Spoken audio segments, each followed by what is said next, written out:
Hello everyone, welcome to the video where I ramble about succession for my biology teacher. I better get a good grade for this. So, what is ecological succession? Well, for short, it's a process that involves a habitat going through a disturbance, like volcanoes or tsunamis, that clears the land and forces the habitat to start over. Of course, there are limits. For example, if a tropical forest gets destroyed, there's virtually no way it will turn into a frozen tundra.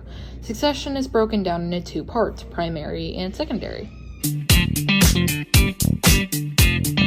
Primary succession is when the disturbances wipe out everything, leaving very little in its wake aside from rock.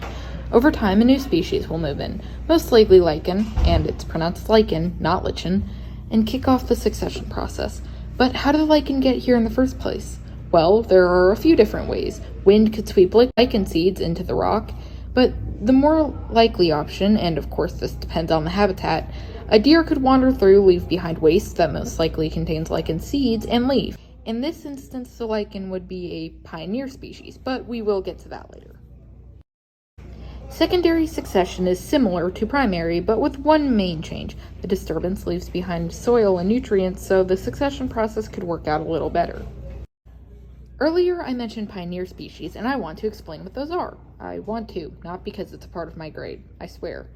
So, pioneer species are the first species to move into a habitat after the disturbance. So the example I used earlier involved the deer pooping and leaving seeds. So why isn't the deer the pioneer species in this case? Well, the deer was just a visitor. The lichen it left behind, however, managed to stay and thrive. Over time, the lichen and rocks will break down and make soil, allowing for more plants like grasses and maybe even trees. Earlier, I also mentioned that a tropical forest won't turn into a tundra after succession, but that doesn't mean that the habitat will go back to normal either.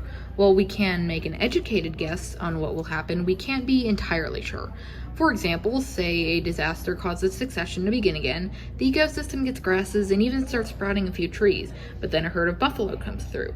There's enough grass that it survives and continues to spread, but the trees are gone. Thus, what might have previously been a forest is now a plains habitat.